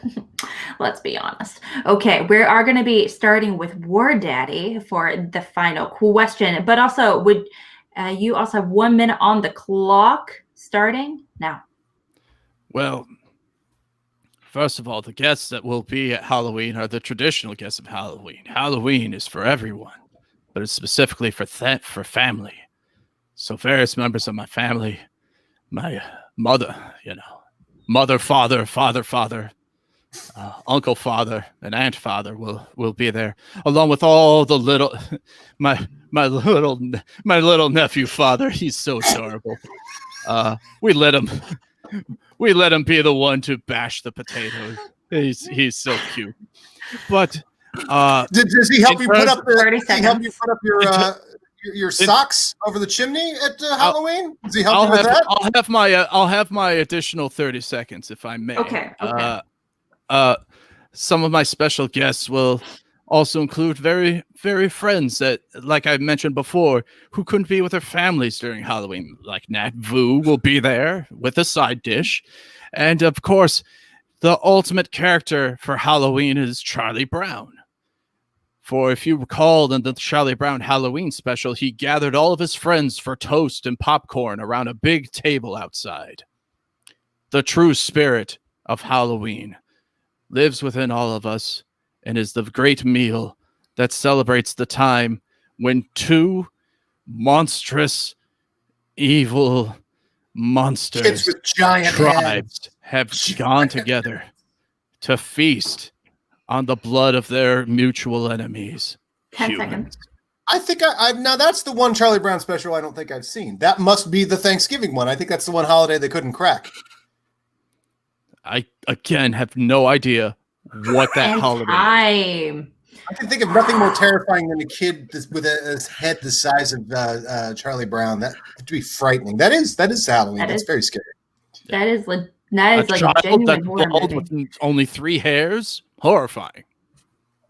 I But the agree. spirit of Halloween. He's Have been you irradiated, right? It's sort of like a radiation. Have you seen thing. the humanoid versions of The Simpsons? Nat, have you seen them? I feel like It's I've seen frightening. that. Yeah. Float around. Yeah. They're terrifying. Like they're Very scary. I don't like They it. have a lot of that Ooh. shine that they need to Yeah. powder up. They have too much shine on them. Yeah, just put I some believe makeup on it or something. the Charlie Brown special is it's the Great Turkey, Charlie Brown. Oh, right. Hmm. That's the one. That's the one where they just sell insurance the entire time, right? I thought Well, that it's was the like one a where MetLife Linus ad. stays up in front of the cranberry patch to wait for the Great Turkey all night. And then they just talk politics like the whole time after they're done eating, right? Yes, they talk politics the whole time. They discuss about their aunt's new conversion to the Wiccan religion, all kinds of stuff. It's messy. So it's typical, family event. It sounds like overall. Classic Schultz. Classic. Classic Charles Absolutely. Schultz, yes. Absolutely. Okay, now Adam, you also have 1 minute on the clock, and if you do decide to use your 30 second of uninterrupted time extension, you have to let me know. Sometime during the time though. Now, you have 1 minute on the clock. Are you ready? Okay. Are you ready? I'm ready. Starting now. Starting when? Now. Now? See. All right, so I got a minute. Starting back then or now? Now. Now. Starting now, I got a minute. Okay. Mm-hmm. Well, look, I know how to throw a party. I know what people want. You ask me who I would invite of my friends. Sure, I know lots of movie trivia experts, but I've been in a lot of different fields over time. And I know that, yeah, of course, you're all invited. Warfather, we've had our differences. Warfather, we've had our differences, but you were invited to my Halloween party. Oh, Nat, Alex, that's truly the spirit of Halloween, bringing friends together to break bread, or in this case, break skulls and eat the insides. I'm going to need an extra 30 seconds. The one thing everybody wants to hang out with, wants to spend time with, is something you would find at all of my parties, and that's improvisers. Nobody likes anything more than improvisers. Lots and lots of improvisers, and a couple serial killers. So who's doing bits and who's actually kind of threatening? A special guest would be the clown from Terrifier. He's just going to sit in the corner and stare. So we got the DJ, we got DJ Basket Case, we got the clown from Terrifier, nothing but improvisers and Schmoedown people, and a few convicted serial killers. Now tell me if that's not the Halloween party you want to go to. Is the person standing in the corner, Give 15 seconds. are they meek because they're one of the friends that were invited and couldn't go to their family for Halloween, and they thought a bag of chips was enough instead of a proper side dish, and they're Freddy Krueger themed cereal. That'd be a good one too. That'd be a good one. I'm sorry, what were you saying? Good. Night and on Almond Street. on on Mueslick Street. Nah, that's not. Sorry, what were you saying? Oh, that wraps up your closing statement. Overall, did you come up with any new cereals, murderous cereals? Oh, Nightmare on Almond Wheat. Very nice. My God. Nightmare on Shredded Wheat. Done. And of course it's shredded. The box is the clawed hand shredding, threshing the wheat itself. Yes. It has to. Perfect. We're on to something. And the blood is like every time you eat the shredded wheat, your mouth gets bloody, obviously. So yeah, because there are metal shards in every bite. Yeah, just like a bed full the of blood. commercials are writing themselves. The milk turns to blood. Milk turns to blood. There you go. Mm-hmm. Yeah. I'm like waiting for you guys to set up a Patreon or a GoFundMe page because I need all I need to do is like press in my card number to start donating because I need this happening. And guys, let us know. Who, that's something I would put in the GoFundMe page or on Patreon. Yeah, there you go. But you guys have to let us know what you guys think of. Yeah, let us know what you thought of all this. Yeah. Please, guys, let us know what this meant to you. It could just be. Yeah. Was this a good experience for you? I think it was. I think it is. It was absolutely. It will be. It is. Yeah, absolutely. I had a great time. Go vote. Should we go have vote. gone? Go vote. Go do it. Should we have gone past Hellraisin brand? Or should we have just blacked out like an improv show right there? I mean, that by far that is probably my favorite so far. But I'm also like fresh from watching like 4 Hellraiser movies like back to back. That mythology is still like in my head. I will play this game until it's dead, so it's fine. I know. I'm sure we have peaked names upon names ago, but I don't care. I'm having fun. In honor of Halloween, we're going to beat this premise to death. Yes, and it will rise from the dead every time. There's a lot of love, in the chat for this. We need Vikings hosting Halloween parties. Also, this is amazing. Love to go to a Viking hosted Halloween party, but yet again, I don't know what that is. You're not a Viking. Why? I don't understand why people think that you're a Viking. Why do people think you're a Viking, Warfather? Do you know why? I don't. That's on them and their perceptions. I mean, anyway. Sorry. It's awful. It's making me really sad. And we're just waiting for our ghost judges right now, obviously with the options being Adam Witt with his murder mystery creepy clown hanging out in the corner, creeping up that somehow potentially is not the murderer of the murder house. Or is it a potential, definitely not Viking inspired Friendsgiving Halloween situation with a whole bunch of food, and that's Friendsgiving. Actually, it's a fun fact. My family for Thanksgiving, off topic, and we're not doing Thanksgiving. We're doing a wing. Tell me about these things. Well, that's the thing. My family, what we're doing is Wingsgiving. We're all just making wings, and that's going to be our big meal for November. Oh, well, that sounds. I do love a good a variety of wings, but I still don't know what these 2 holidays are that you're making a new offshoot holiday from. He's old. Wings Thanksgiving is a day where people come together to eat food rather vigorously. So Halloween. Yes, they do that on Halloween as well. Mm-hmm. Absolutely. Why don't I believe that you believe me? I do believe it. I eat a stupid amount of food on Halloween. Mm-hmm. Mostly candy, but that's my business. Candy? Stupid food. I mean, there's some candy, but it's mostly turkey and stuffing and mm-hmm. Well, one person's candy is one person's mountain of mashed potatoes. It's all this means something about carbs in the end. It's all carbs. It's all food. It's all carbs. They all end up at the same place. And we are going to be finding out. You guys got to let us know who you think is the winner of these debates. Please let us know in that link. And thank you so much to Jake for providing it and just being just a cool dude overall. Cool dude overall, providing all the links. So, Frosted Halloween. May I ask a question, Master Judge Mac? Mm-hmm. It's directed towards Mr. Vu, Nat. Yes. What dish do you plan on bringing to Halloween? Because I want to make sure that no one brings.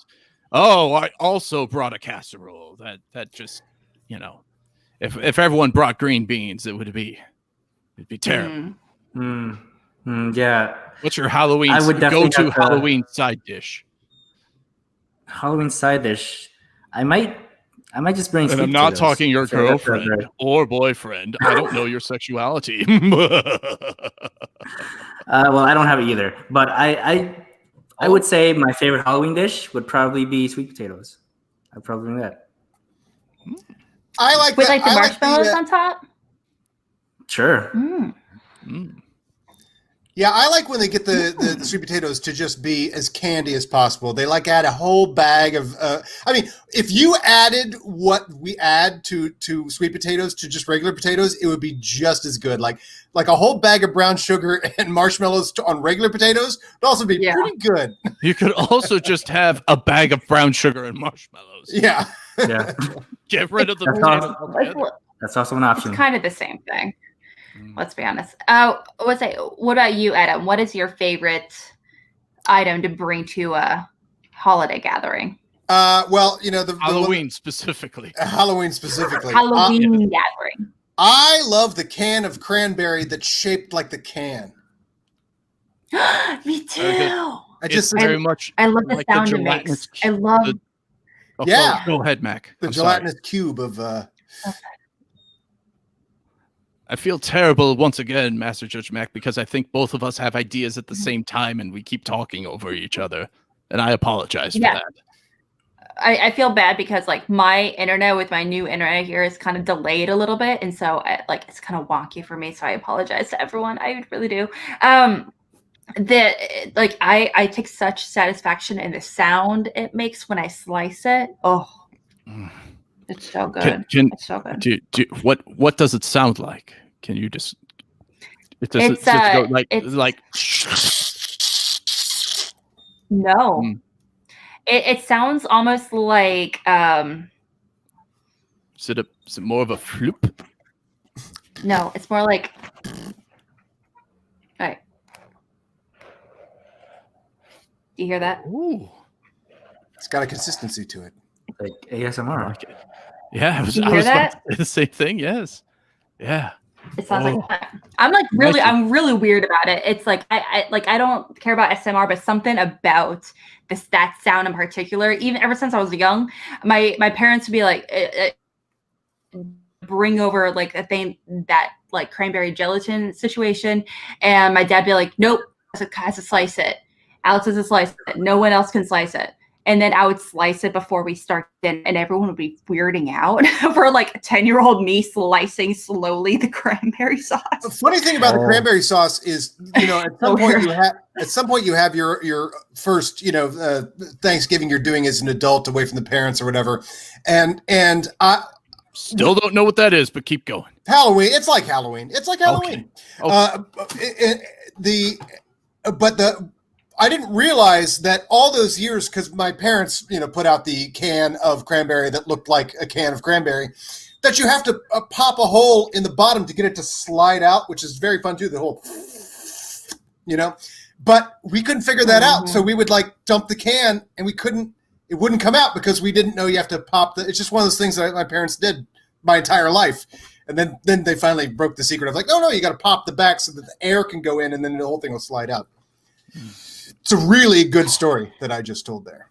I liked it. Hey, is Ambrosia regional? Did you guys have that marshmallow fluff salad, like marshmallows and whipped cream? I'm familiar with Ambrosia. Ambrosia, is that regional? And that's a good one. Yes. I don't think I've ever had that. No. So it is regional. Yeah, it's Clearly, like, you have not visited the know. Middle West. yeah, Middle West. Yes, Middle. it's whipped cream and marshmallows and grapes and some people put rice in it. I think that's a variant, and coconut, and you mix it all up with some Like sort of food tapioca? coloring. Oh, and you put some no, not tapioca. I've seen some gelatin But it's got that- ones in my time too. Oh, they put gelatin in it. Yeah, gelatin. Jello, I believe. Jello. Yes, in it's certain- great. Oh my gosh, ambrosia is a great treat. Very fluffy. Mouthful of various sugars. Oh, it's it's straight fastballs as far as sugar goes. Oh yeah. Nat, do you ever have any Asian dessert treats or anything for Thanksgiving at all by chance? Because I do. I do Yeah, every year. we Like don't really- we don't do pies or anything. We do like sweet rice, custard, and mango I don't know every why my Thanksgiving. family hasn't really been big on Thanksgiving until like just recently, but they really try hard to like get Americanized foods to appease to the kids and everything. But I mean, yeah, they always like throw in some Asian dish or whatever. I don't know about dessert. I can't think of any Asian specific desserts that we've had. Oh, sweet Maybe like rice. mooncake or something.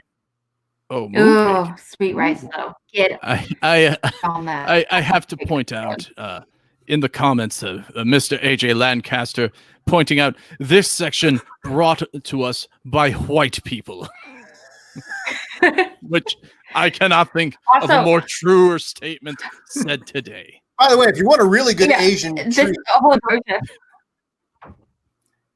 you take rice and you add whipped cream and some Jello and some grapes and some coconut and some and you mix it all up, and it's really good. So the rice is a key component. I hear sometimes you put gelatin in it too. And gelatin, yes. Very, I believe. And rice. Very, oh yes. Very Asian dish, because the rice, of course. So Asian. Yeah, of course. Sounds delicious. Super Asian. I believe in some circles they just say, that's so Asian. Actually, I remember like my friends telling me that in high school. I do. Yeah, no, I definitely got that. Actually, yeah, Nat, did you get it with your friends? What they call me the big A. The big A? Big A, as in big Asian. Oh, and I'm no. like, are you sure it doesn't mean this? And they would say, yeah, sure, let's run with that. Let's definitely run with that. But yeah, they used to, my friends would call me the Asian, which is like really funny because I think I don't look Asian. I'm very much passing for white. But so I have a lot of white privilege, but I digress. It's kind of funny every time I think of that. Yeah, I've never been called the big. I've never been called the big A, but so I went to a college that was like mostly white people, and I was like pretty much 25% of the Asian population. So my friends would call me a unicorn because like we would be so rare. There'd be like 3 other Asian guys.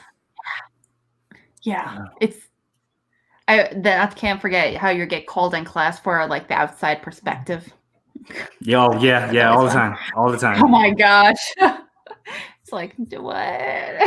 Really? They were calling anyway, you like, tell us how it is in your country. Yeah.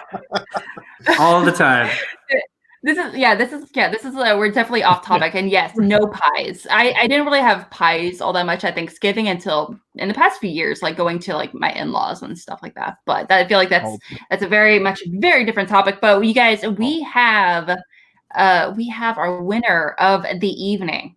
So I'm going to go ahead and go back to our first question, which was, what Showdown personality would be the villain in a horror franchise? The winner being Adam Witt for that question. Now, moving on to question number 2. Good match. That was a good match. Good match. It was well thought. Match. Wonderful. I appreciate that. Yes. I appreciate that, and I appreciate you. Okay, and moving on to question number 2, which is create a horror-themed cutscene that could be used in Schmoedown. The winner being Mr. Adam Witt. Therefore, Oh! the winner of tonight's episode, winning 2. So actually, scratch that.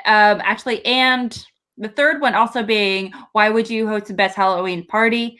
Also, you did a clean sweep. Adam, you won 3 out of 3 arguments. None of you know the typical Halloween traditions, nor have the heart to see 2 spooky people play together in a playground amongst a bunch of different corpses.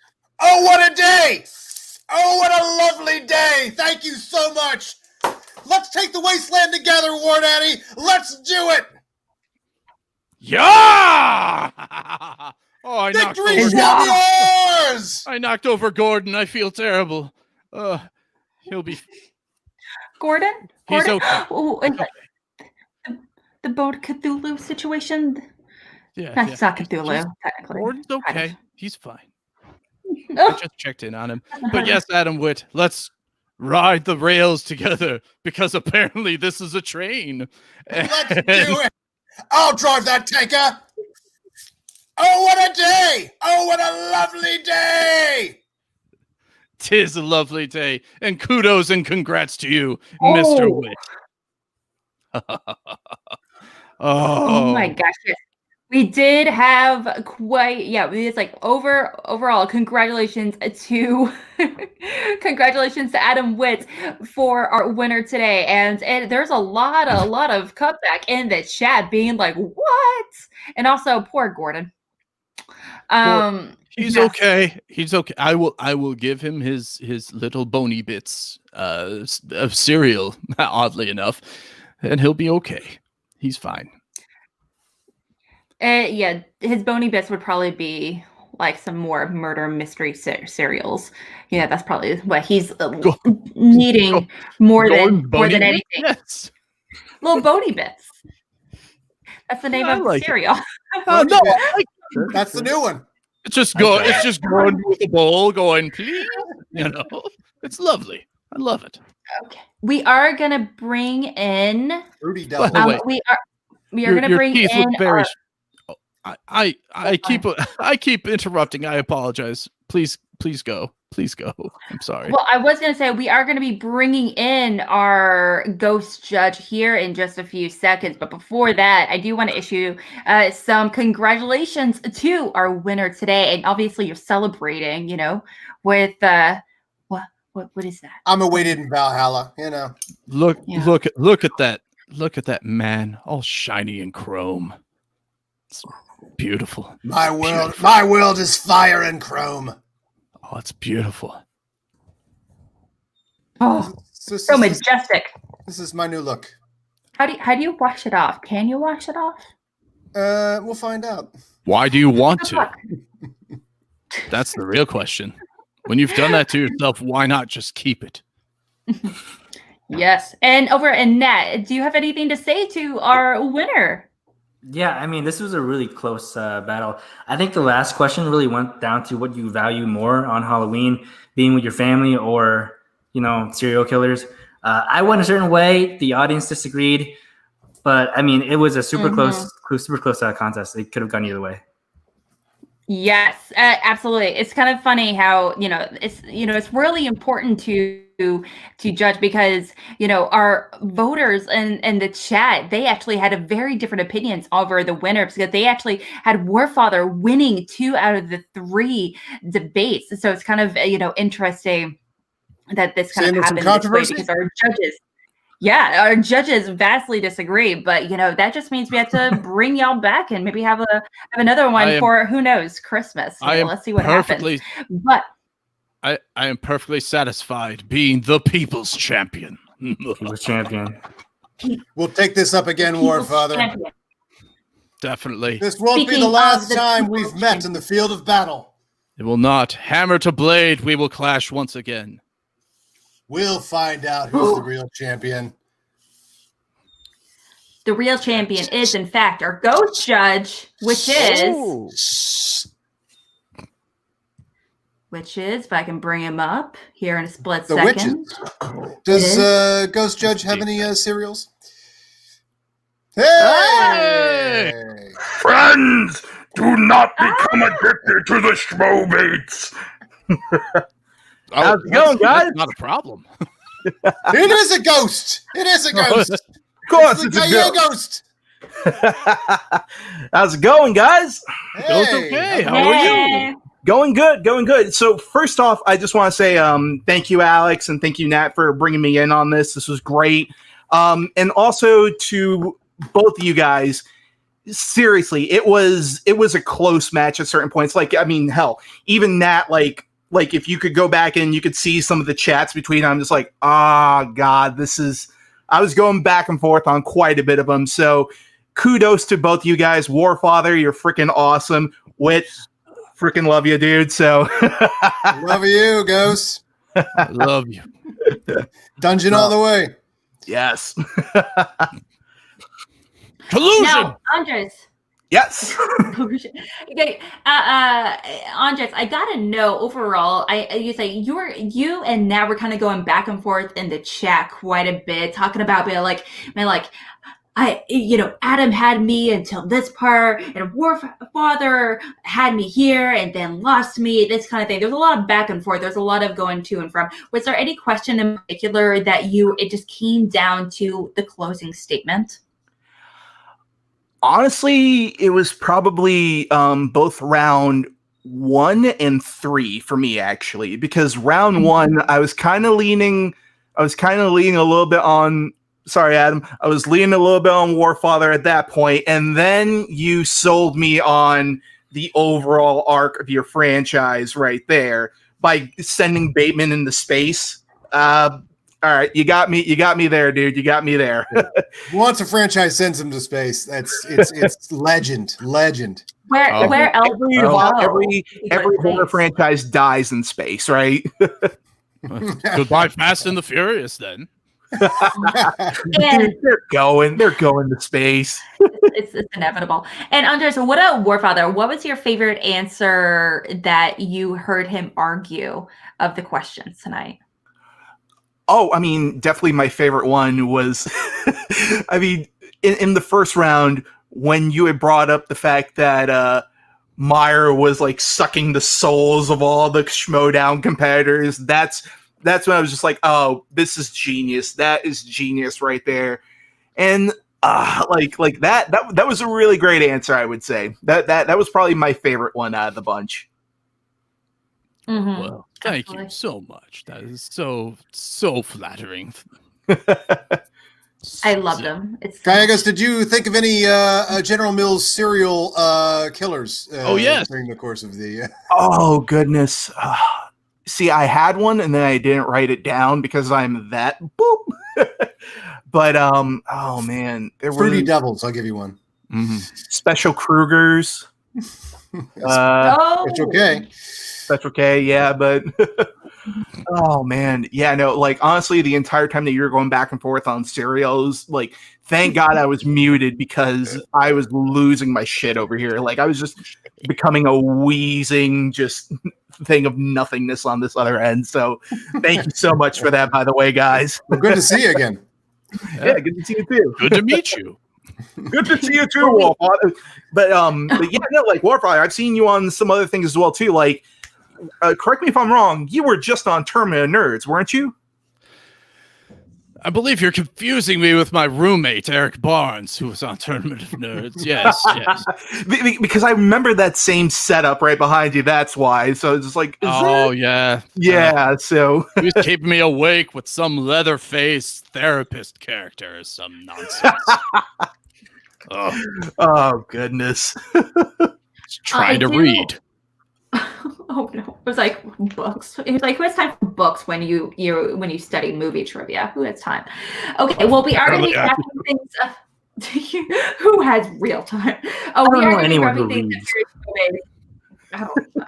What is reading? So we're going to be wrapping it up over here. So we're going to be starting with Nat. Where can we find you? Your luscious locks. Oh, you can find me on Twitter at NattyIce44, on Twitch, twitch.tv/Nat_Vu, and you can find the channel on Twitch on twitch.tv/call to action, where Dylan and I do a show every Tuesday at 6 called Twitch Tuesdays, and we talk about everything. So check us out. We had a show yesterday where we had Danielle on, and we had to teach her what a waifu is. So that was fun. So check that out. I'm sure that conversation was very comfortable. Do you want to know? Is it clippable? Can I see that clip? Can I watch it? I'll make a clip for you. Yeah, I'll show you later. Oh, sweet baby Jesus. I cannot wait. Please. And Andres, where can we see you and your luscious locks?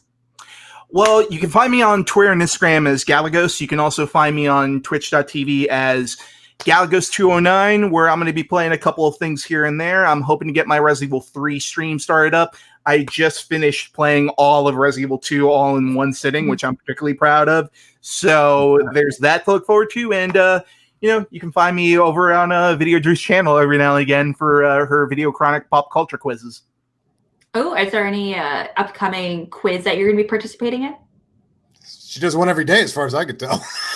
She does one like 2-3 times a week, and I know sometimes she like books people out in advance, but other times it's like the day of. So. I don't think she's ever not on Twitch or Streamlabs. The Friday the 13th one was a blast on that one. I was in the chat, probably I think with you, Ghost. We were in the chat. Yeah, that Friday the 13th one was way fun. Oh, dude, like, honestly, I mean, you could probably tell I love freaking Jason. So watching that entire match, I was just like, oh, kid in the candy store watching that one. And I think you and me, like, we were like whenever a question would go out, you and me were like on even playing field on there was both a competition. We were trying to beat each other, like who could answer quicker. We were trying to type while they were still asking the question to see if we could beat each other. That was fun. Yeah, we were very close. Yeah, you and I playing Friday the 13th would be very interesting. I think you beat me, actually. Yeah, you're pretty good. Let's see. It's a great series. They launch them into space. I mean, it's the best. Oh yeah. I feel like I feel bad that that's definitely a franchise. I have not seen any of them, and I've been trying to find a way to watch them, but one day. Weirdly enough, the only Friday the 13th movie I've seen is one where they go in space. So that was an interesting. It was one of the best ones. Yeah, they're not available anywhere. It's difficult to find it. Yeah, it sucks. It sucks. Well, actually, all the Fridays are on Amazon Prime right now. Oh, are they all? I saw 6 pop. Oh man, no. 6 pop. Yeah. Explore. In heart, I mean, without buying it. Yep. No. You just need to have. I checked the other day. Oh. I have to check again because last time I checked, it was available. But I digress. I will have to check it out. Maybe I'm not looking in the right place. It's all good. Warfather, where can we find you, the beautiful Gordon, hanging out behind you? And also, where can we find out more about, your really awesome roommate, Mr. Eric Barnes? I don't know why you would call him awesome. I think he's a pain in the ass. But you can find me upon the fields of battle. You can find me on the fields of the Bloody Boar Brigade. You can find me at the Champions Gauntlet of Gargoyle Delights. You can find me anywhere there is a battle. However, if for some fucking reason you want to follow my roommate, you can follow him on Twitter at Eric W. Barnes. He does this Tournament of Nerds shit every so often. He talks about jokes and movies and pro wrestling.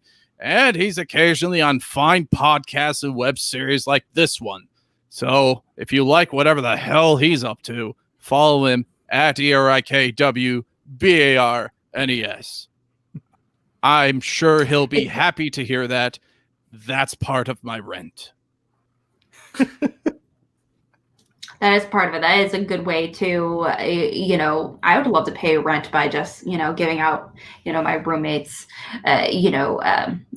social tags and all that good stuff. And also, just want to give you guys a heads up. If you are like scribbling all these down, no worries, no rush, because everything is in the links below in the description box. Everyone's social media tags and all that good stuff. So just want to give you a heads up there a little bit here. And last but not least, our winner tonight, again, congratulations to Adam.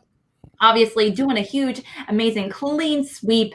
Where can we follow you? Where can we follow you and your journey to Valhalla?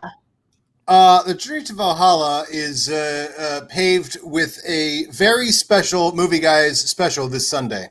Paul, Preston, and I recorded an entire parody exhibition match in which we pit Janine and Ken Knapsack together, managed by Kevin Smets and Kaiser, and we pit them together in a contest for the movie Flash of Genius, 2008's Greg Kinnear movie about the invention of the intermittent windshield wiper. And we do a full 3-round parody, and they play against each other, and we're going to use it to raise money for Kevin Smets. So Sunday at 5 o'clock, we're going to do a red carpet. If any of you guys want to walk the red carpet, Paul and I will be asking you what you're wearing and all that sort of stuff. We'd love to have people for the red carpet. And then we're going to run the exhibition match, which runs almost an hour. And then we'll do a little Q&A afterwards, too. So we can all hang out, keep raising money for Kevin. But it's something we shot before Kevin got his diagnosis. And we were, we were planning on putting it in between the two tournaments, in between the singles and the teams tournament. And so this just happened to be the time. And we said, let's raise some money for Kevin in the process. So we're going to do, an hour beforehand and an hour after. And then, we've got a full parody that we did with Ken and Janine and Smets and Kaiser in full character. So, that's this Sunday, 5 o'clock. This Sunday at 5, and I will be looking out for that because that looks so much fun, and it's for a great cause. If you guys aren't familiar, unfortunately, one of our favorite competitors in Schmoedown, Mr. Kevin Smets, he has recently been diagnosed with, with cancer. Unfortunately, thing is, what's so amazing about being part of the Schmoedown community, we're definitely, rallying around together, seeing what we can do to really kind of support him as he goes through this whole process. It's difficult because it is so difficult, and him and his family, his beautiful new young family, they deserve so much. So definitely check them out. They have a GoFundMe page. Donate what you can. Every little bit counts. Yeah, but also at the end of the day, you gotta remember, that is the link. Thank you so much, Jake. Also, smash cancer. That's the way to go. That's what you do. We're here, that's how you're, not only a good fan, but that's how, it's an awesome thing to do. Let's face it. Yeah. Kevin is just such an amazing guy.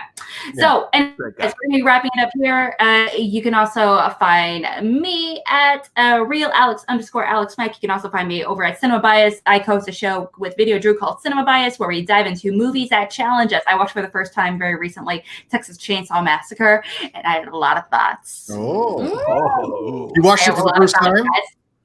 Yes, I did. Oh. And we dive into not only that one, but we dive into like the 3D one. We dive into like the Toby Hooper sequels, and it's different. There's a lot to dive into. So much. So it's so weird. I love it. So that, and I also co-host Mornings with the Outlaw, every Tuesday and Thursday, where we talk about movie news, whatever kind of catches our eye of the day of the week, and when it comes to Hollywood, all that good stuff. But Schmoebates every single Wednesday evening, so definitely stay tuned for that. We're going to be taking a little bit of break next week, and our next Schmoebates episode is actually going to be next Saturday on the 7th with the one and only, the beautiful, the gorgeous Miss Stacey Howard as my co-host. So definitely stay tuned for that. But guys, please like, subscribe, and check us out on all the platforms. Y'all are amazing. And check out that GoFundMe page. Have a great rest of your day and wear a mask.